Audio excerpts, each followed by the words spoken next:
Passando ao tema, então, do nosso painel, que vai tratar das boas práticas de eficiência em compliance e integridade nos negócios, que também é olhar o outro lado, né, se foi apresentado tudo que de ruim está acontecendo e o que não deve ser feito em termos de compliance, vamos ver agora um pouco daquilo que deve ser feito. Então, passo de imediato a palavra ao Dr. Reinaldo Gotto, primeiro palestrante, para a sua manifestação em 15 minutos, por favor.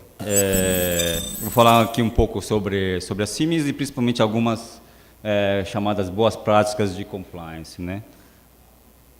Para iniciar, tá, acho que a maioria deve conhecer a CIMIS, tá? A CIMIS é uma dos maiores conglomerados eletroeletrônicos do mundo, né? Nós somos um dos maiores empregadores privados do mundo, hoje mais de 300 mil funcionários, né? Somos uma das empresas mais globalizadas do mundo, em mais de 190 países e nações, né? Nós temos um faturamento que chega a quase 90 bilhões de euros, né? Quase 100 milhões de dólares, né? Temos um valor de mercado excepcional nesse último trimestre, tá? Só que normalmente nós não somos lembrados por isso, né?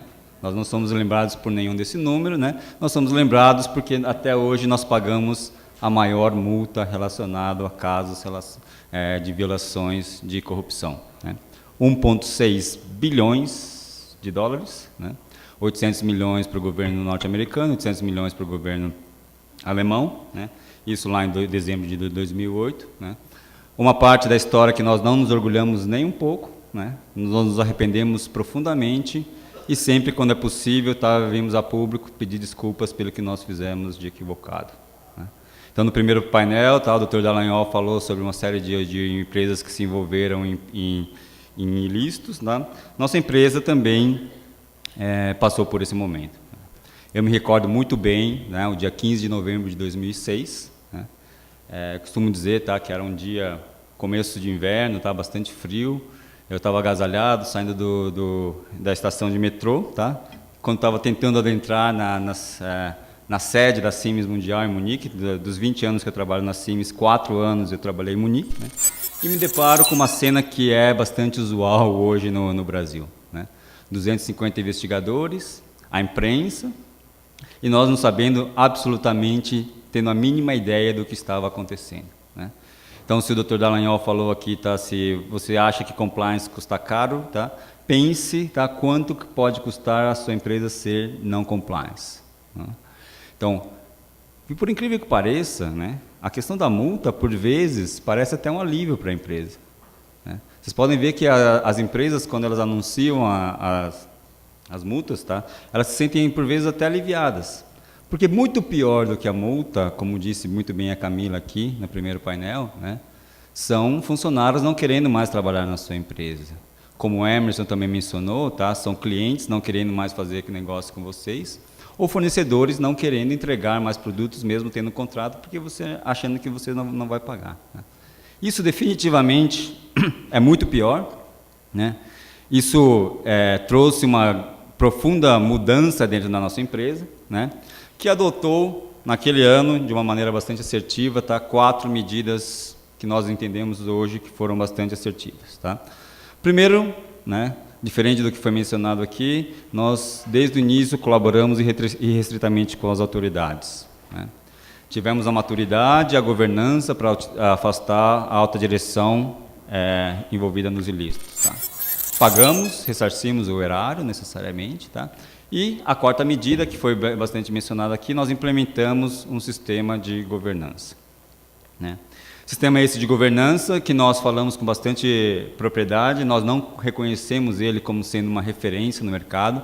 Cada empresa, como foi muito bem dito aqui no primeiro painel, tá, tem que analisar os seus riscos, tem que analisar os seus problemas e implementar um sistema de compliance de acordo com suas análises de risco, tá? O Dr. Dallagnol falou aqui muito claramente, tá, sobre uma primeira preocupação, né, relacionado ao controle de contas contábeis. Esse foi um controle necessariamente fundamental para a grande mudança da CIMIS, tá? Hoje, qualquer conta que não seja identificada dentro da CIMIS, qualquer transação por uma conta que não seja as contas oficiais, tá, nos traz um extremo desconforto, ao ponto de necessariamente nós temos que afastar as pessoas que manuseiam esse tipo de conta, né? Então, implementamos num tempo relativamente recorde, né, um sistema de integridade, né? Muitas vezes comparam, né, o caso da Cimes com o caso da Lava Jato, porque pelas suas similaridades, tá? Então nós também tivemos problemas de lavagem de dinheiro no início, que é o problema mais fácil, mais rápido de se identificar, tá? Como o Dr. Dallagnol falou aqui, tá? Uma conta não registrada, você não consegue identificar necessariamente as origens e quem necessariamente está retirando aqueles recursos, tá? É a primeiro grande indício de que você tem um grande problema, tá? Depois, nosso envolvimento, infelizmente, em casos ilícitos de corrupção e de cartel também, tá? Como eu disse, tá? Nós não temos absolutamente nenhum orgulho dessa fase da nossa história, nos arrependemos profundamente, tá? E, principalmente, mudamos significativamente o sistema de governança dentro da empresa. E aqui eu gostaria de, né, chamar a atenção de vocês também pelo seguinte, né? Se nós estamos falando da mudança do Brasil, né, a Cimes só conseguiu mudar graças ao esforço dos seus executivos, dos seus colaboradores. Tá? Vocês podem ter certeza que nós não tivemos nenhum apoio, né, dos governantes, nós não tivemos nenhum apoio da sociedade, né?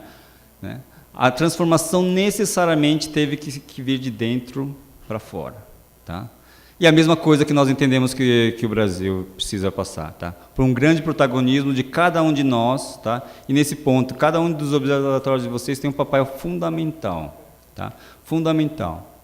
Eu me recordo bem também, tá, como estava comentando no almoço, tá, que durante esses meus 4 anos na Alemanha também, eu aprendi, né, um pouco a extensão um pouco ampliada da palavra cidadão, né, de cidadania. Né.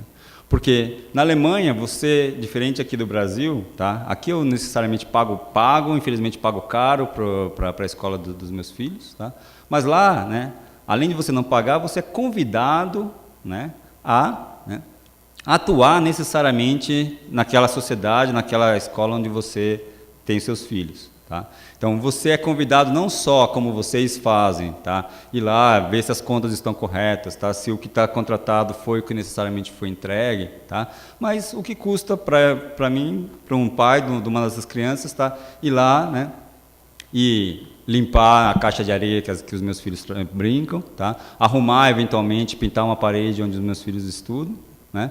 E o que custa isso para mim? Não custa nada, e me dá um orgulho bastante grande. Tá? E é esse tipo de cidadania que nós precisamos exercitar bastante no país também. Né? Eu acho que vocês fazem um papel fundamental nos observatórios de vocês, tá? Não só checando as contas, mas também a entrega, mas também, né, não basta só isso. A transformação também precisa partir de cada um de nós. Tá? Munido desse espírito, tá? Então a Cimes, depois que arrumou a casa, vamos dizer assim, tá? Iniciou uma série de atividades externas que essas sim nós entendemos como sendo alguma das boas práticas. Né? Então uma das primeiras coisas que nós gostaríamos de desmistificar bastante aqui, tá? É o conceito de que eu preciso colocar muito dinheiro para um sistema de compliance, tá? E como as estatísticas do Emerson mostraram muito bem, tá? Muitas empresas ainda ou não tem os riscos mapeados, ou não tem o sistema, e por vezes nós discutimos com essas empresas, que benefícios que eu vou ter, quanto que vai me custar isso. Tá? E aqui eu gostaria de deixar 2 referências, né? Uma que o professor Gilberto aqui vai explicar um pouco mais em detalhes, tá? Uma cartilha desenvolvida pela então CGU junto com o Sebrae, né? Documento totalmente gratuito, referência para as pequenas e médias empresas para implementar os sistemas de compliance. Uma diferença fundamental entre o compliance para as grandes empresas e para as pequenas empresas. Sabe qual é? Tá? Que as grandes empresas têm fôlego e têm dinheiro para se defender. As pequenas e médias empresas não, elas simplesmente morrem. Se vocês forem analisar as empresas sancionadas até agora, a grande maioria são de pequenas e médias empresas e essas não têm fôlego necessariamente para sobreviver. Outra cartilha também voltada para a implementação do sistema de compliance, tá, da Alliance for Integrity. Essa também está em português, disponível no site do Alliance for Integrity, né, totalmente gratuito para que cada um tenha uma referência para a implementação do seu sistema. Né. Se vocês querem, tá, ainda uma outra referência um pouco mais robusta, tá, nós temos os indicadores do Ethos, né, que é o que o Caio vai falar aqui, tá? E também o selo Proética, né? Uma iniciativa bastante acertada do Ministério da Transparência, Fiscalização e Controle para fazer um assessment gratuito para as empresas que tenham interesse em implementar o seu sistema de compliance. Outra referência bastante boa e também gratuita, tá? Nós conduzimos aqui no mês passado, tá? Graças ao grande apoio da FIEP também, tá? Um workshop de análise de risco para as empresas interessadas, né? Nós já fizemos 3 desses workshops. No segundo semestre desse ano nós temos mais 2 programados, tá? Quem tiver interesse, tem uma cartilha também gratuita no Pacto Global, no site do Pacto Global da ONU, da qual eu sou coordenador do GT de Anticorrupção, né? Também uma excelente referência para atendimento especificamente da Lei Brasileira Anticorrupção, especificamente no seu artigo 41, que diz, né, que todas as empresas têm que ter um sistema de compliance de acordo com sua análise de risco. Tá? E por último, já chegando no final, já vou conseguir economizar algum tempo aqui, tá? A última publicação, né, que eu achei bastante interessante, a gente ajudou a trabalhar também, tá? Acho que todo mundo, ou a maioria do Facebook, né, viu há algumas semanas lá que tinham lá 9 verdades e uma mentira, né? Não sei se vocês viram isso daí. Aí eu aproveitei carona, tá, e coloquei um post lá, né, das 10 mentiras clássicas de corrupção, tá? E, por incrível que pareça, nas redes sociais está o post que eu coloquei que tem mais likes ou mais compartilhamentos. Tá?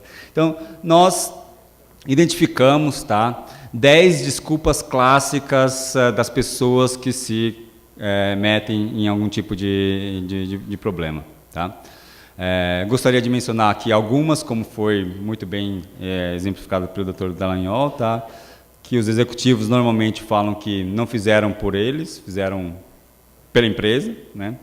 Que não ganharam nada com aquilo, que quem ganhou necessariamente foi a empresa. Se fosse outra pessoa que tivesse no lugar dela, também faria a mesma coisa, tá? E que sozinhos não conseguiriam necessariamente transformar, né, a sociedade. Né? E esses são pontos de reflexões, né? São pontos de reflexões para nós mesmos, né? Que por vezes nós utilizamos, infelizmente, algumas dessas desculpas no nosso dia a dia, tá? Para tentar justificar alguma coisa que depois se torna necessariamente injustificável, né? Essa documentação é muito mais do que essas 10 frases, tá? Para cada uma dessas frases tem um pouco do racional, tá? Tem um pouco do background psicológico por trás de cada um desses temas, tá? E também tem necessariamente as formas de se evitar cada uma dessas armadilhas. Tá? E, de novo, né, nada passa, né, longe do que já foi dito aqui.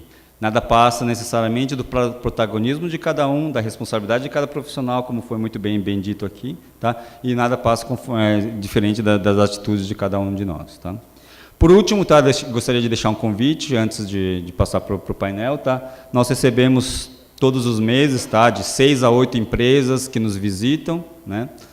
Inclusive o Observatório de Jundiaí, que estava aqui, já foi nos visitar. Tá? Qualquer um de vocês que tiver interesse, tá, podem nos visitar. Nós já recebemos mais de 400 empresas e instituições, tá, interessadas em ver como nós fazemos o nosso sistema de compliance. De novo, não entendemos que somos uma referência, mas nós entendemos que podemos compartilhar algumas práticas de mercado, tá, que podem ser analisadas por cada uma das empresas. Tá? Com isso, termino minha fala e agradeço muito novamente ao convite do Observatório. Muito obrigado. Eu tenho cacuete de professor, então ficar atrás do púlpito não é muito comigo, não. Eu gosto de andar e olhar para as pessoas. Agradecer ao Ney, sempre um companheiro bastante importante do SEBRAE. E o SEBRAE também é uma parceria desde sempre, né, do Observatório. Peço desculpas aí pela minha voz, mas ontem o meu Flamengo me deixou maluco. E eu perdi um pouquinho a voz. Sinto aos tricolores, né, isso acontece. Eu vou procurar em 15 minutos, né, agradecendo aqui a presença de companheiros que estão sempre juntos nos eventos, falar um pouquinho do que o SEBRAE, eu sou do SEBRAE Nacional, da área de políticas públicas, o que o SEBRAE está procurando fazer. E, para começar, na realidade, a gente tem que trazer a realidade do nosso país. Reinaldo fala por uma empresa que é gigantesca, mas a gente está falando de empresas que são da população brasileira. O microempreendedor individual, a microempresa, a empresa de pequeno porte, né? Que esse aí é o que é reconhecido, né? A classificação é reconhecida pelo SEBRAE. e que simplesmente é o que eu gosto mais de mostrar, significa 95% das empresas do nosso país. Quando a gente mostra essa realidade, aí eu gosto de lembrar da primeira vez que nós estivemos juntos, que foi num workshop do Pacto Global, e eu gosto sempre de lembrar o que eu falei naquele dia, também de pé, o pessoal falou sentado e tudo mais, e eu falei o seguinte, o nome do evento era Sistemas de Compliance para Pequenas e Médias Empresas, como mitigar riscos. Eu disse, olha, para esse público aí, está errado o nome. Você falou sistema, o pobre coitado já não entende. Compliance piorou. Quando falou mitigar, levanta metade da plateia e vai embora, porque não sabe do que está sendo falado ali. Então, a gente sempre foi em busca de como é que a gente realmente vai tratar desse assunto para o pequeno empresário. O Reinaldo falou tudo. Empresas grandes, elas têm como, se não se proteger, pelo menos se defender. Tem o poder econômico por trás. Uma pequena empresa como essa, se entrar num processo de corrupção, ela some, ela desaparece. Então, é algo importante. Temos que lembrar aqui por que hoje a gente está falando de pequenas empresas num tema tão importante como esse. Isso acontece porque desde 2006, ou seja, comemoramos 10 anos, agora o ano passado, da Lei Geral da Micro e Pequena Empresa, né, os pequenos negócios começaram a participar da vida econômica do país. A Camila falou aqui, né, da questão do encadeamento produtivo, que é outro ponto importantíssimo, as grandes empresas cada vez mais contratando pequenos negócios, pela sua agilidade, flexibilidade. Os governos, né, estaduais, municipais, a partir, né, de 2012, a partir de 2014, com a implementação do capítulo 5 da Lei Geral, que exige hoje que, por exemplo, uma licitação de até R$80 mil seja exclusiva para pequenas empresas. Por incrível que pareça, existem grandes empresas que estão até se fantasiando de pequenas, abrindo spin-offs para poder participar de concorrências exclusivas. Isso faz todo esse arcabouço que está aí, até o Crescer Sem Medo, que o presidente Afif batalhou tanto o ano passado, né? Todo mundo sabe que hoje, para sair do Super Simples, você passando de 3.600.000 de faturamento, você já cai diretamente no lucro presumido. Isso significa 50% a mais de imposto. Então, o que o pequeno empresário faz? Em vez de crescer, ele divide a empresa para ficar pequeno.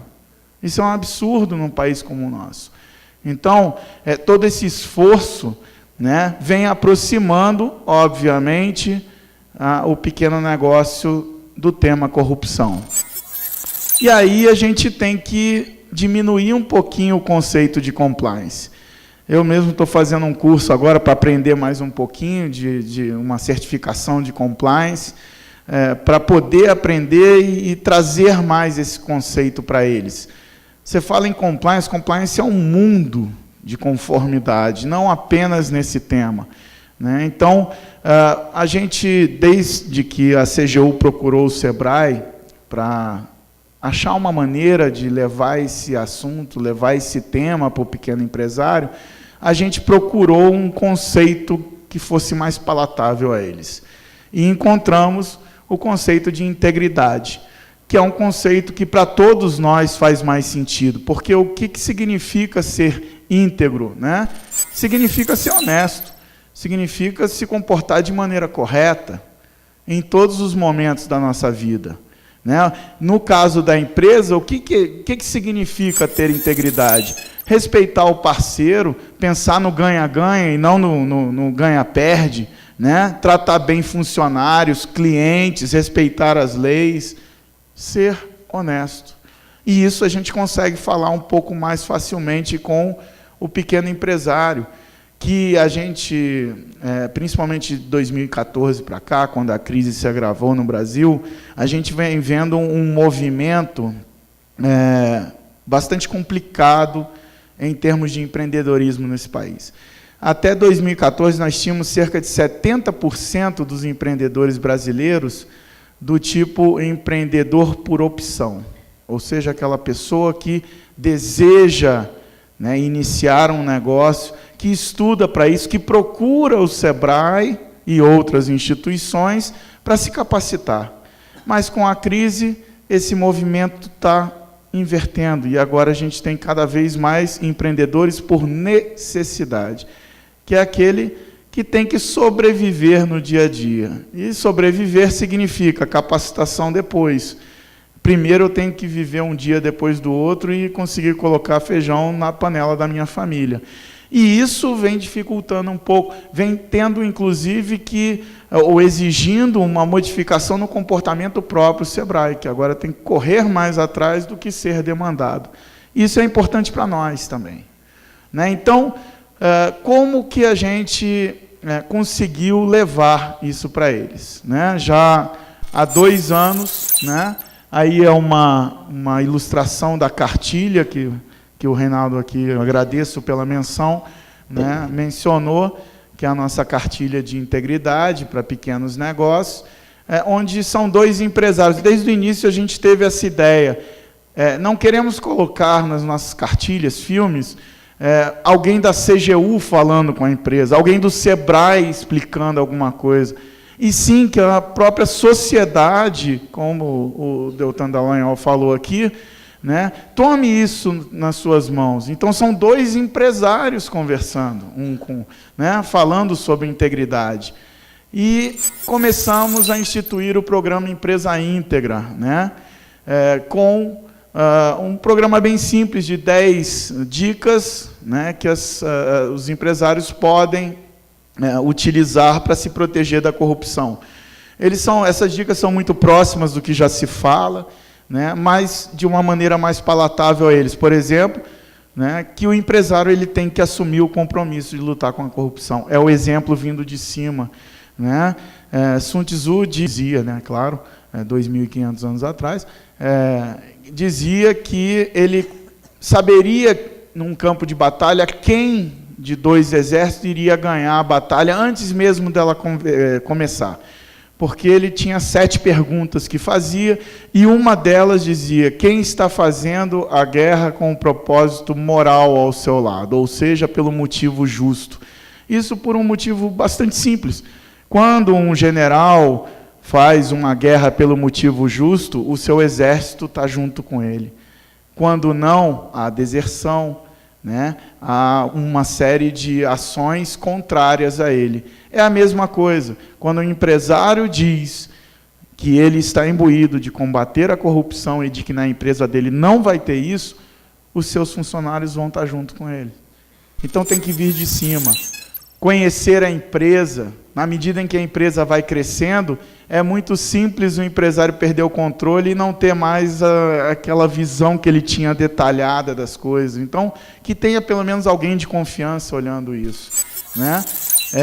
Tenha um código de ética. Não precisa ser um livro, como, por exemplo, a Siemens tem um maravilhoso, que é exemplo de código de ética. Se puder ser uma folha de papel com aquilo que é necessário, já está bom. Mas não adianta ter, você tem que passar isso para os seus funcionários, né? Eles têm que saber o que significa isso. Você tem que ter registros contábeis que sejam confiáveis, né? Os contadores são muito importantes nesse sentido, porque os contadores são os primeiros a serem procurados pelo empresário na hora que ele tiver que fazer a sua documentação, né? Então, obviamente, isso tem que estar sendo tratado de maneira muito séria e muito correta, né? Outra, aplique as regras do jogo. Se você viu alguma coisa errada, mesmo, e nós temos um problema, porque a maioria das empresas no Brasil pequenas são familiares, e aí você está falando de, dentro da família, você imputar punição ao seu cunhado. Se bem que com cunhado não tem problema não, porque esse é até mais fácil. O problema é quando é o sogro, aí complica um pouquinho, né? Crie mecanismos de controle, né? Ou seja, tenha sob controle o que acontece na sua empresa. se vai participar de processo licitatório, né, respeite as regras, né, procure trabalhar com envelope fechado mesmo, né? Pare e corrija tudo que está errado. Inclusive, esse é um ponto importante na hora da aplicação da Lei 12.846, que é a questão de que, se você teve um problema, mas se parou e, a partir dali, isso já começa a contar ponto para a empresa, né? E mantenha-se atualizado. Convido a todos, é um site fácil de entrar aí, né, que é o sebrae.com.br/empresa íntegra. Lá vocês vão ter, né, todo o material que há 2 anos a gente vem desenvolvendo, como o infográfico, né, que é um guia rápido para se proteger, né, da corrupção, as cartilhas, filmes, né, e tudo mais. Rapidamente, então, nos últimos 2 anos, o primeiro plano de trabalho com a CGU, né, foi voltado ao desenvolvimento dos produtos, né, dos conteúdos para o pequeno empresário, cartilha eletrônica, uma cartilha reduzida, infográfico, um filme de animação de 4 minutos, facinho de ser assistido. Amanhã, na oficina, a gente pode passar ele. Artigos, né, entrevistas, a página e, obviamente, como eu estou fazendo aqui, nós participamos de vários eventos pelo Brasil, disseminando essa ideia. Agora nós partimos, então, para o segundo plano de trabalho, que é a construção de uma rede de disseminação. Minha meta é 10 estados nesse ano, o Paraná é um deles, o Sebrae e a CGU regional aqui já vão começar a trabalhar juntos, só que eu não quero apenas eles. E aí eu faço um convite ao Observatório Social do Brasil, à Confederação das Associações Comerciais, e aqui, no caso, a Federação, né, à Federação de Dirigentes Lojistas. Com os outros 2, eu também trabalho com convênios com ele, eu sou gestor de convênios com ambas as instituições. Então, eu quero todo mundo trabalhando de maneira a isso chegar aos pequenos empresários da melhor maneira possível. Por isso, eu conto com todos vocês, né? E, no final, Mahatma Gandhi nos diz: seja a mudança que você deseja ver no mundo. Tudo começa dentro da gente. Agradeço muito a audiência e agradeço também ao nosso painel aqui. Eu, com o meu cacuete de advogado, vou me proteger atrás do púlpito, na verdade.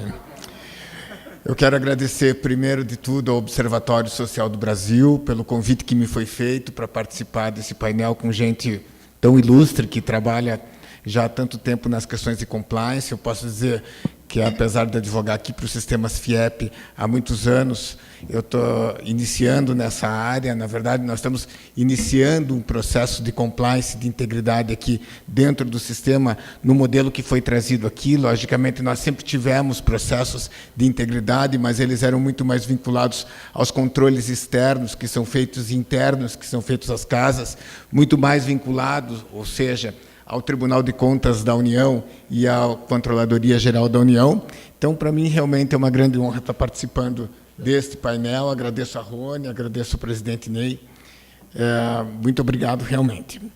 Pois bem, o tema que eu me proponho a colocar aos senhores aqui no presente painel, ele diz respeito, efetivamente, a como a eficiência e as boas práticas de compliance podem garantir negócios íntegros e qual o papel que o Sistema Federação das Indústrias do Estado do Paraná, que é formado pela Federação das Indústrias do Estado do Paraná, pelo Serviço Social da Indústria, pelo Senai do Paraná e pelo Instituto Evaldo Lodge do Estado do Paraná, tem desempenhado para que a gente busque estabelecer uma cultura de compliance aqui para as indústrias, especialmente, que é o nosso viés econômico do nosso Estado, buscando trazer efetivamente uma garantia de que essas empresas olhem para o compliance como uma oportunidade de negócios, como uma coisa que deve realmente estar lado a lado das estratégias de negócio.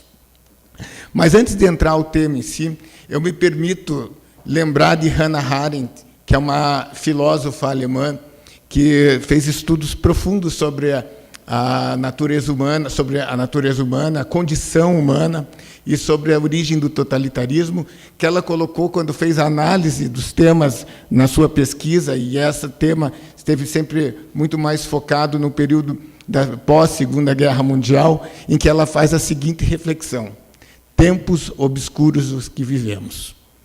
Hoje, quando faço análise do tempo em que vivemos, eu, abrindo qualquer site de notícias, abrindo um jornal, ligando uma televisão, analiso situações que eu nunca imaginei presenciar no século XXI. Eu, como uma pessoa otimista que sou, que imaginava que o século XXI talvez pudesse ser a era de Aquário, tão prometida, analiso, vejo dentro dos jornais as crises dos refugiados na Europa, a maior crise de refugiados vivida no mundo, globalmente, após a Segunda Guerra. Não existiu nenhuma outra tão grande. Nós estamos vivendo isso no século XXI. A questão da violência, especialmente a violência contra a mulher. A questão dos extremismos em nome da religião. A questão das enormes desigualdades. E a questão da corrupção, que hoje não é uma questão que afeta exclusivamente aos países em desenvolvimento, não é uma questão que afeta ao Brasil. Eu faço a mesma reflexão que Hannah Arendt faz. Tempos obscuros o que vivemos. Mas, a partir disso, a partir de toda essa obscuridade, nós vemos situações, especialmente vou focar na questão da corrupção, que é o tema que está sendo tratado aqui no presente painel, no presente evento. Nós vemos situações positivas, em que a raça humana, nós, homens, mulheres, temos a capacidade de reagir a tamanhas atrocidades, inclusive reagir à questão da corrupção. Então, realmente, nós temos que ressaltar os lados positivos, porque ressaltando os lados positivos é que nós vamos conseguir vencer todos os nossos lados negativos. E, nesse contexto, nós temos que passou-se a discutir dentro da sociedade sobre uma consciência de que a debilidade, que a corrupção debilita as instituições públicas e privadas. Elas corroem a nossa moral, elas atentam contra o Estado de Direito, elas atentam contra a própria democracia. E distorcem as economias e, inclusive, a alocação de recursos que devem ser utilizados para desenvolvimento. Recursos, digo eu, e é um consenso entre todos nós, que cada dia se tornam mais escassos. Quando a corrupção é acompanhada da impunidade, o estrago à sociedade é ainda maior, porque cria-se dentro do contexto social uma sensação de que ser corrupto vale a pena. Então, a impunidade é uma questão que obrigatoriamente deve ser rechaçada. E, quando se fala em impunidade, fala-se numa justiça efetiva, num poder judiciário que tenha condições de dar uma resposta à sociedade e punir crimes de corrupção de forma rápida. Platão já dizia que justiça que tarda é justiça que falha. No Brasil, nos últimos anos, fomos marcados por grandes esquemas de corrupção entre governos e setor privado, pelo próprio caráter bilateral e sinalagmático do ato de corrupção.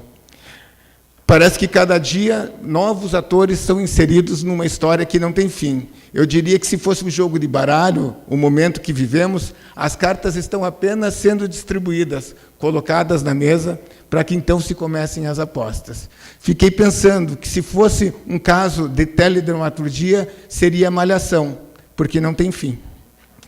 Pois bem, os grandes esquemas de corrupção estão aí. Eu cito o Mensalão e o Petrolão apenas como os mais famosos deles, os mais conhecidos, e que nos dão a certeza, esses esquemas, de quão frágil é a nossa república e quão frágil é a nossa democracia, já que o nosso sistema político, que garante a democracia, está absolutamente corrompido pela questão da corrupção. É triste ver o país como o Brasil, que, na Constituição Federal de 1988, se propôs a construir uma sociedade justa e igualitária, baseada em princípios da solidariedade, ver os seus grandes agentes políticos e grandes agentes econômicos envolvidos em casos de corrupção. Os agentes políticos, efetivamente, para garantir o status quo do poder, o status quo do jogo político, e os agentes econômicos para garantir grandes lucros e grandes posições no mercado, o fato de serem líderes nacionais, muitas vezes sem a devida competência para ocupar essas posições de líderes nacionais. O Dr. Deltan Dallagnol colocou isso aqui muito bem. Nesse passo, nós temos que a corrupção ela causa uma grande distorção na questão da livre concorrência. Uma empresa que, eventualmente, venha prestar grandes serviços de obras públicas, grandes obras públicas, vencer licitações de grandes obras públicas, ou mesmo para de fornecimento de material ao poder público, efetivamente não fazem isso, muitas vezes, se a questão está envolvida com a corrupção, porque são melhores, porque são mais eficientes, porque têm melhores engenheiros, porque têm a competência para estabelecer as melhores propostas em processo de licitação. Fazem isso porque têm a propina envolvida que as coloca numa posição de largada favorecida em relação àqueles que não praticam atos de corrupção. Então, nós temos que, de alguma forma, evitar que isso aconteça, porque os atos de corrupção prejudicam demais a livre concorrência e, inclusive, elas desestimulam outros empreendedores que queiram investir seu capital no processo produtivo, em situações que, eventualmente, possam garantir uma competitividade mais adequada para o mercado. E como que nós podemos fazer isso, né? Hoje, o sistema FIEP tem trabalhado em sua missão como de servir e fortalecer a indústria para melhorar a vida das pessoas. E a visão do sistema FIEP é ser referência em soluções para o desenvolvimento sustentável da indústria. Então, nós temos como obrigação um papel de desenvolver ações que possam criar um ambiente de negócios mais favorável para o desenvolvimento sustentável da indústria, de modo a garantir o crescimento econômico e os avanços sociais a qual a nossa sociedade está comprometida. Nesse contexto, é que o sistema FIEP tem dado a devida importância e tem estimulado as empresas para olharem para a ética e para a estratégia de negócios de forma conjunta, que uma situação não deve se desvencilhar da outra, para garantir um desenvolvimento econômico sustentável. Nesse contexto ainda, obviamente que para fazer o estímulo e o fomento de ações como essa, o sistema FIEP teve que se internalizar, teve que olhar para si próprio e implementar o seu próprio programa de compliance, como eu conversei, informei os senhores aqui no início da minha apresentação. Ele é um sistema de compliance que eu não vou fazer dividir passo a passo, mas ele está no início, como todo com o programa de compliance. Eu acho que ficou muito claro para todos nós aqui que o programa de compliance é um programa vivo e que ele merece ser ajustado em qualquer possibilidade qualquer possibilidade que se vislumbre uma melhora para esse programa. Mas eu posso dizer que ele já tem um canal de ética, ele já tem um código de ética, as denúncias que podem ser feitas neste canal de ética são denúncias absolutamente anônimas, não são possíveis de ser rastreadas, inclusive o recebimento dessas denúncias encontra-se num site que está fora do sistema FIEP. Também essas denúncias podem ser acompanhadas pelas pessoas que fazem a denúncia, para que ela tenha conhecimento do desenrolar desse assunto que foi denunciado.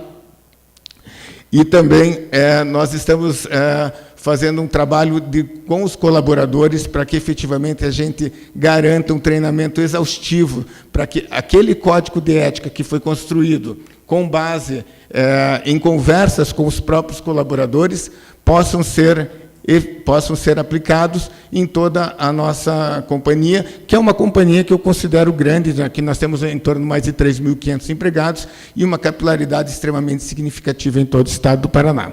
Mas, como agentes internos, nós estamos fazendo esse trabalho. Como agentes externos, nós temos buscado fomentar a questão do compliance junto às empresas. Aqui já foi trazido algumas situações. O Reinaldo é nosso parceiro com a Siemens em vários processos, em vários treinamentos que nós fazemos. Eu não sei se tem aqui uma apresentação. Acho que não veio. Até perguntei se ela viria. mas não tem problema. Nós temos trabalhado juntamente com as empresas e aproveitando da nossa capilaridade em todo o estado do Paraná. Então, nós fizemos, no ano passado, o segundo Fórum de Transparência e Competitividade. Foi a segunda edição em 2016, a primeira edição havia sido no ano de 2013, e um dado interessante que nós, no ano de 2013, fizemos um painéis super significativos, super bem trabalhados sobre a questão da corrupção, e nós não tivemos aqui nesse auditório mais de 300 pessoas no ano de 2013. No ano de 2016, nós fizemos uma segunda edição desse Fórum de Transparência e Competitividade, cujo objetivo era justamente trazer a importância da ética nos negócios e o prejuízo que a corrupção traz aos negócios. Nós tivemos aqui mais de 2.119 pessoas, a ponto de que nós tivemos que fazer o nosso evento num pavilhão que se situa atrás desse edifício aqui. Então, a gente pode ver, a partir daí, o grande interesse que existiu entre os representados da Federação das Indústrias com relação ao tema corrupção, um significativo avanço, sem dúvida. Nós também fizemos seminários com o presidente do Tribunal Superior Eleitoral e ministro do Supremo Tribunal Federal quanto à importância da ética na política, dentro de um programa que nós estabelecemos aqui, que é o Vote Bem, que busca dar ferramentas para que as pessoas votem de forma consciente, é um movimento apolítico. Nós também trabalhamos junto com os alunos, nossos alunos aqui, também no programa Vote Bem, para promover a reflexão sobre as eleições e o processo eleitoral brasileiro, envolvendo os nossos alunos do colégio SESI. São mais de 13 mil alunos no Estado. Temos trabalhado na capacitação no programa Train for the Trainer, especialistas em compliance e grandes empresas. Isso é feito em parceria com a Agência Alemã de Cooperação, a GIS. Nós também trabalhamos em treinamento e compliance para pequenas e médias empresas. Até depois eu vou conversar aqui com o representante do SEBRAE para que a gente possa aprofundar a nossa parceria. Certamente ela será muito profícua. A nossa parceria aqui também é com a Agência Alemã de Cooperação GIS. Nós temos feito trabalhos para conversar sobre ética, inclusive palestras ministradas pelo Reinaldo da Siemens aqui, onde nós aplicamos o jogo Educomédia, que é desenvolvido pela Siemens, no sentido de mostrar a importância do trabalho, da ética nos negócios. E trabalhamos também com a questão da democracia, compliance e anticorrupção com foco na gestão, que foi um evento que nós fizemos em setembro de 2016, também focado nos alunos do colégio, das faculdades da indústria, no caso. Tivemos uma participação expressiva de 496 alunos nesse evento. Também fizemos uma parceria com a Deloitte e o Pacto Global na formação de um grupo de trabalho anticorrupção. E agora, para o ano de 2017, considerando o primeiro semestre, nós já fizemos ali um workshop em abril para avaliação de riscos de corrupção. Em junho, nós pretendemos fazer um compliance training for small and medium business. Em junho também teremos um ciclo de debate sobre integridade em parceria com a agência alemã GIS. E nós também vamos fazer em Curitiba e também rodar o interior, onde nós sentimos que a informação sobre ética, integridade e compliance chega de forma muito mais enfraquecida, uma discussão sobre a importância desses temas junto aos negócios. Então, esse seria o papel que o Sistema FF vem desempenhando. Eu quero dizer que o nosso desempenho como ator e fomentador da questão do compliance, da integridade nos negócios, ele também é um instrumento vivo como o próprio compliance. Nós estamos sempre dispostos a fazer melhorias e parcerias no sentido de que nós tenhamos uma possibilidade de ter mais eficácia nas nossas ações e efetividade. E, para encerrar, eu volto... eu que sou uma pessoa, como eu já disse, otimista, eu volto a lembrar que eu espero que daqui a algum tempo nós possamos pensar ainda sobre o pensamento de Hannah Arendt, que foram tempos obscuros o que nós vivemos hoje, mas daí já no passado, mas que também foram tempos interessantes. Por quê? Porque foi um momento em que a sociedade brasileira, o setor produtivo, os governos, as entidades não governamentais se uniram para estabelecer para o país um novo paradigma ético, para iniciar para o país um novo paradigma ético, porque esse é um processo que não tem fim. Agradeço a atenção de todos, muito obrigado. Nós temos uma trajetória nessa existência dos observatórios, com Ethos e com outras organizações, numa intensa mobilização e engajamento da sociedade civil e de organizações de fundo empresarial, de origem, de base empresarial, na agenda da promoção da integridade, no combate à corrupção. Lembro, eu acho que está na hora da gente fazer, novamente, uma Conferência Nacional de Transparência e Combate à Corrupção, como foi a Consocial em 2012. Porque é importante, talvez, sempre é importante reunir a sociedade, sua base para discutir os problemas nacionais, mas essa, acho que já está maduro para voltar a nos reunir, tomando decisões e encaminhando soluções para o combate à corrupção no Brasil. Eu não vou entrar em detalhes sobre o funcionamento das empresas, porque o Emerson, a Camila, o Goto, de alguma forma também o Sebrae, já apresentou para vocês uma série de, primeiro considerando os avanços, mas uma série de medidas, de práticas, de propostas que possam ser implementadas nas empresas para que a gente consiga ter uma empresa mais íntegra, uma empresa mais transparente, uma empresa mais prevenida, precavida e preparada para enfrentar o ambiente de negócios de um país como o Brasil. Mas eu queria trazer a conversa para uma... Imaginemos o seguinte, eu vou aí entrar talvez o Jairo está ali na agenda positiva aí do que vem pela frente, mas imaginemos que uma empresa como a Siemens, ou uma pequena empresa como a empresa que hoje está no Proética, acho que é a Alphatec, Tecnil, que é uma pequena empresa que está no Proética, elas têm tudo funcionando, absolutamente tudo funcionando, os seus mecanismos, as suas políticas, as suas práticas, estão reconhecidas no Proética. Entretanto, elas convivem e vivem num ambiente de negócios que não tem. Não é esse o modelo de negócios. O procurador Dallagnol fez uma afirmação importante aqui. Quer dizer, algumas das justificativas feitas pelas empresas e pelas pessoas é de que é assim mesmo, que o mercado é assim, as relações de negócio... Isso é real. Isso é real.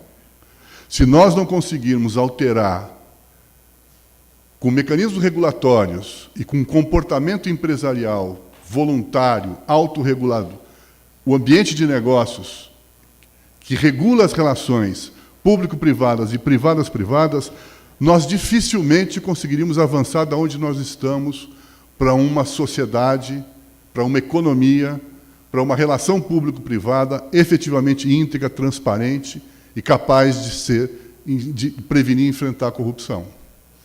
Então, quando eu digo que o ambiente de negócios é fundamental, e eu acho que o Marco Antônio falou disso, ou seja, a FIEP é uma ferramenta de mudanças de ambiente de negócios, o Sebrae é uma outra, são instrumentos de mudanças de ambiente de negócios, eu vejo, claro, tem a reforma política, tem o sistema tributário, tem uma série de outras coisas que têm que ser mexidas, mas eu vou focar na questão do ambiente de negócios, que é o que move as empresas.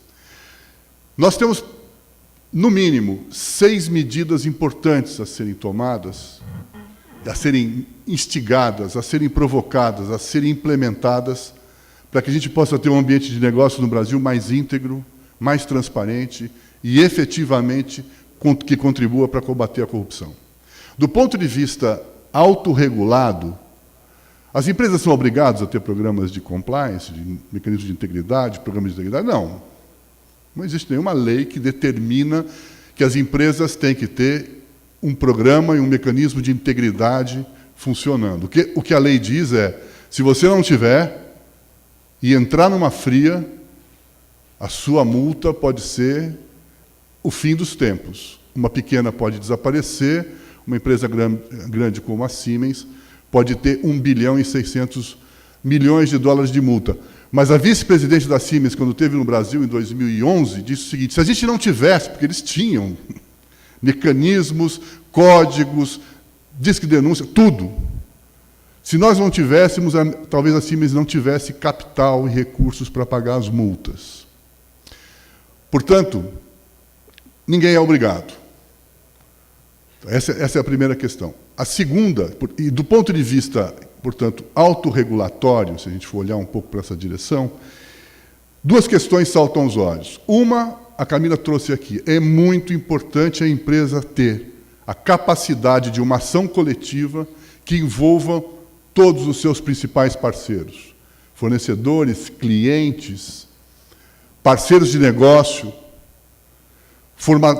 parceiros que formam consórcios para atuar conjuntamente. Se todos não estiverem na mesma balada, se todos não estiverem com o mesmo compromisso e capacidade e investimentos para implementar políticas de integridade, alguém, em algum momento, vai ter problemas, e esses problemas vão se refletir em toda a cadeia.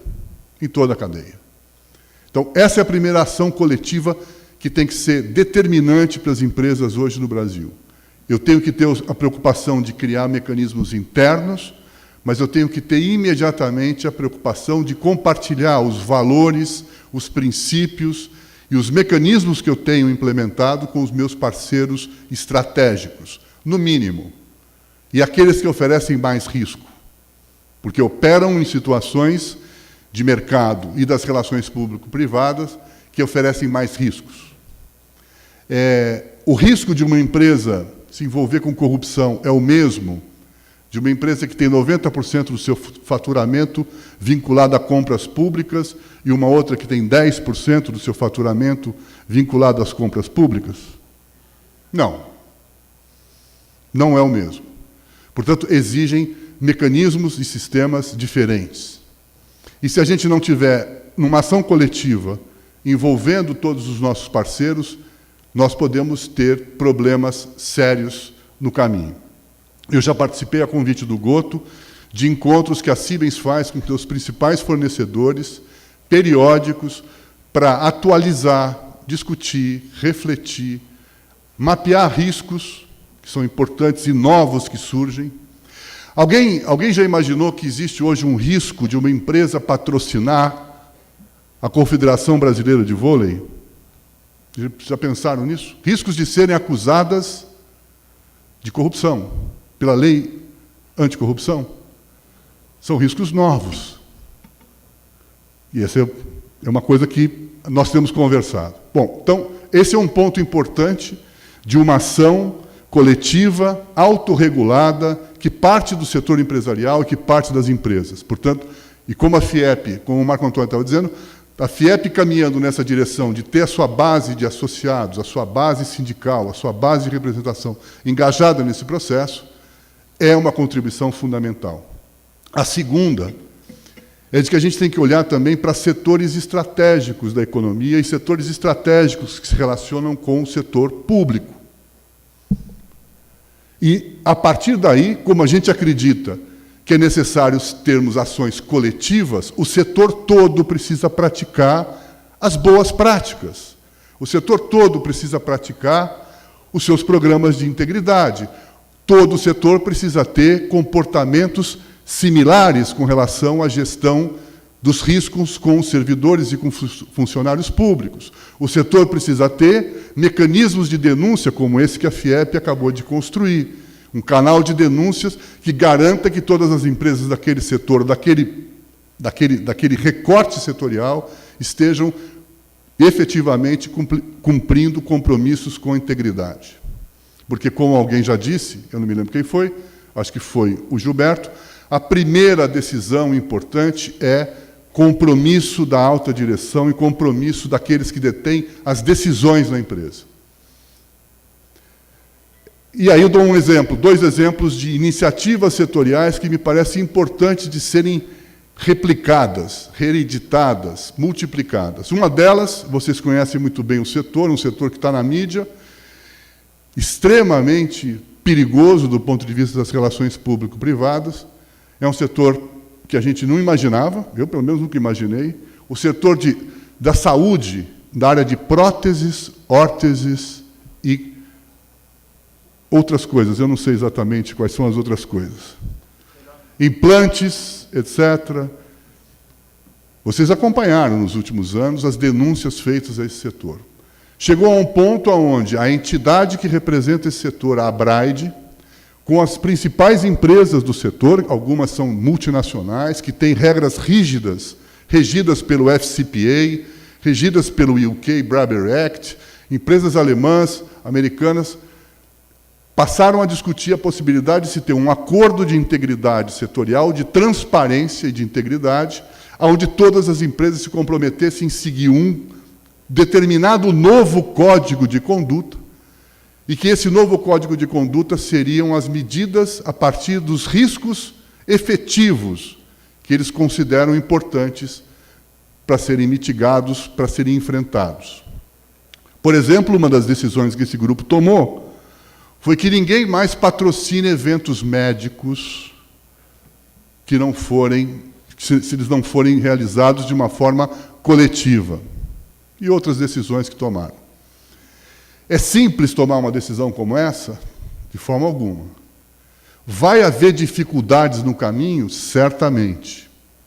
Vai haver possibilidade de perda de negócios? Certamente. Nós recentemente tivemos uma reunião com fornecedores de uma grande empresa multinacional desse setor, onde um fornecedor disse o seguinte: eu estou perdendo negócios, porque eu estou tomando decisões que são íntegras, sérias e contra a corrupção. E dá um exemplo. O plano de saúde aprovou a cirurgia, o médico foi informado, e quando a empresa chegou e trouxe todos os equipamentos necessários para a cirurgia, ferramental, estentes, etc., etc., etc., o doutor falou assim: muito bem, quanto eu vou receber? Quanto eu vou pagar para usar o seu, quanto você vai me pagar para usar o seu equipamento? Nada. Então eu não faço a cirurgia. Não farei. E não foi feito. A empresa perdeu o negócio, o médico não fez. E talvez... Por que eu estou dizendo isso? Porque se outra empresa do mesmo setor, parceira, lado a lado, continuar praticando esse tipo de relação do mercado, nós não vamos conseguir avançar. Então, a segunda sugestão e medidas que nós temos que avançar em acordos setoriais de integridade, em setores mais críticos que a gente pode ter. Hoje, por exemplo, o setor de petróleo e gás e o setor de infraestrutura da construção pesada, que o procurador Daniel se referiu, precisam desse tipo de iniciativa. Precisam sentar na mesa de maneira aberta, transparente, identificando os riscos de corrupção e tomando medidas para mitigar de forma coletiva. Duas ações. E nós temos, meu tempo está acabando, mas a autorregulação é suficiente para melhorar o ambiente de negócios? Não. Nós precisamos mexer nas leis e na regulação. Se nós chegamos aqui com a lei anticorrupção, construída de uma forma muito importante, num diálogo com a sociedade, iniciativa do Executivo, o Congresso fez uma série de aportes, aliás, entre parênteses, só para lembrar, vocês sabem quem queria desfigurar a lei anticorrupção em 2012, quando ela ainda não estava sob a pressão das ruas de 2013? Está preso aqui em Curitiba. O Cunha. Era dele a tentativa de descaracterizar a responsabilidade objetiva das empresas na legislação anticorrupção. Se você tirar isso, se você retirar a responsabilidade objetiva das empresas naquela imensidão que é aquela lei, pode jogar fora, ela não funciona para nada, porque ela continua não responsabilizando as empresas. Então, nós temos que mexer no aspecto regulatório. O primeiro deles, e acho que ele está presente hoje, e é uma das questões fundamentais para que o processo aberto pela Lava Jato consiga ter um encaminhamento absolutamente definitivo, é a gente ter uma regulação, uma segurança jurídica para os acordos de leniência. Nós ainda não temos isso. Então, precisamos mexer nessa história. Se a medida provisória 703 era ruim, que a ex-presidenta Dilma botou no Congresso, vamos fazer uma outra coisa, mas nós precisamos ter segurança da sociedade, do Estado, das instituições e das empresas de que os acordos serão respeitados, são justos e devem ser monitorados, acompanhados e comprovadamente ter resultados nesse processo. Essa é uma. A segunda, se a gente for ouvir com detalhes as delações dos executivos da Odebrecht, lá tem um roteiro das medidas necessárias para mitigar e combater a corrupção. O roteiro está ali. Se nós não mexermos nas compras públicas, da forma como ela é feita, dos seus critérios, do seu funcionamento, das suas estruturas, e principalmente, e aí acho que o procurador Dallagnol também sinaliza uma coisa importante, interessante, precisamos induzir o bom comportamento das empresas nesse processo. Temos que exigir das empresas que entrem nas compras públicas mecanismos e programas de integridade que sejam efetivos, que tenham materialidade, que sejam capazes de enfrentar, ao longo de um contrato de 3, 4, 5 anos, os riscos da corrupção. Então, não dá para ter... compras públicas é um segundo assunto. O terceiro deles, ele também está aqui, é o Mr. Offshore. É a história do beneficiário final. Nós temos que saber quem são os beneficiários finais, pessoas físicas, de todas as empresas. Para o bem e para o mal. Eu não sou dono da empresa, mas sou o beneficiário final. Foi isso que ele disse, né? Não, não é minha. Mas sou eu que ganho lá no final.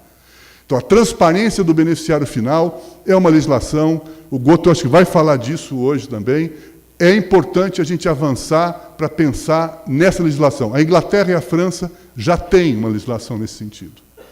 É importante conhecermos as pessoas físicas que ganham, recebem, se identificam efetivamente com as receitas e com os lucros das empresas, para o bem e para o mal. E, por fim, acho que essa é uma discussão importante, de novo, ouvindo os delatores é bom, mas a gente podia saber disso sem precisar ouvi-los. A FIEP faz isso, o Ethos faz, o Observatório Social faz, acredito que o SEBRAE também faça. Nós temos o direito e exercitamos a defesa dos nossos interesses legítimos frente ao Legislativo, ao Executivo e ao Judiciário. Fazer lobby tem que ser regulamentado.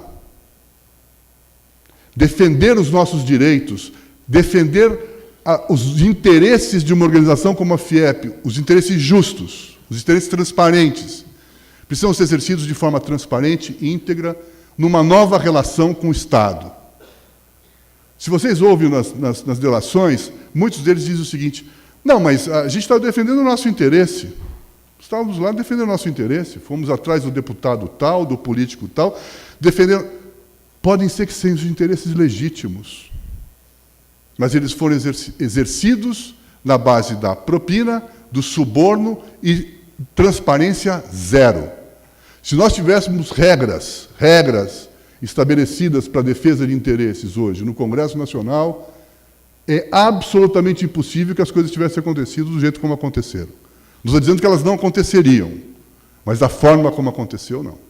Então, o que eu quero terminar é dizer, o ambiente de negócios necessário para uma empresa cada vez mais aprofundar os seus mecanismos de integridade, transparência e ser uma empresa socialmente comprometida com a responsabilidade social do ponto de vista da ética, do desenvolvimento sustentável e no combate à corrupção, precisa de um ambiente de negócios que tenham ações autorreguladas por parte do setor privado e ações reguladas por parte do Estado, para que a gente construa um novo ambiente de negócios que consiga efetivamente reduzir e combater a corrupção no Brasil. Obrigado. Acredito que atingimos o objetivo do nosso painel, que é demonstrar também as boas práticas de compliance e integridade dos negócios das empresas. Acho que os exemplos dados aqui são bastante importantes e precisam ser considerados por nós quando fazemos a avaliação, especialmente na questão dos sistemas de compras dentro da esfera pública, né? E aí eu acho que todos são unânimes em afirmar que os sistemas de compliance são indispensáveis dentro das organizações, né? Nós não podemos entender e pensar que, por ter acontecido todo esse tipo de problema que aconteceu, especificamente em casos esse do Petrolão com a Petrobras e com a Odebrecht, que não tendo compliance nas empresas, isso vai ser melhor. Não, pelo contrário, vai ser muito pior. Eu acho que a gente precisa, cada vez mais, aperfeiçoar esses mecanismos para que eles surtam mais efeitos. E aí também a gente precisa entender uma outra peculiaridade, que quando a corrupção é praticada dentro de uma empresa, pelo alto comando da empresa, por aqueles que respondem por ela, é muito mais difícil, é verdade, de que os próprios sistemas de controle interno consigam detectar isso, né? E talvez aí esteja realmente uma questão que precisa ser mais discutida e debatida na questão dos controles e compliance dentro das empresas em relação às operações e as atitudes que são tomadas pelos próprios dirigentes da empresa, quando eles são os autores e que engendram todo o processo de corrupção que acontece dentro das organizações que eles dirigem, né? Isso é uma realidade que a gente tem e convive aqui no nosso país. E a outra questão, eu acho também que é um pouco da nossa própria cultura enquanto cidadãos, de não fazer o devido questionamento que nós temos que fazer em relação aos atos praticados pelo gestor público. Eu acho que aí nós temos ainda um papel muito de submissão ao Estado que não deveria haver, né? Agimos como tutelados pelo Estado, como se o Estado fosse o tutor, nós os tutelados, que não podemos questionar muito aquilo que o Estado faz, como se tudo estivesse correto. É uma visão equivocada, é uma visão cultural nossa, talvez ainda que vem lá do período colonial, que a gente precisa mudar isso, né? Até na forma de tratamento. Hoje a gente percebe como se faz errado, se trata político por Vossa Excelência, né? Veja bem, talvez isso esteja até invertido, né? Eles que deveriam tratar a nós, ao povo, como Vossa Excelência, porque é o povo que paga quem está lá. Então temos algumas questões aí que a gente precisa discutir mais a fundo. Acho que esse foi o objetivo. Quero agradecer a todos os nossos painelistas, ao Marco Antônio, ao Caio Magri, ao Gilberto Sokolowski e também ao Reinaldo Goto aqui pela sua apresentação e pela disponibilidade de estar conosco, e dou por encerrado esse painel. Muito obrigado a todos.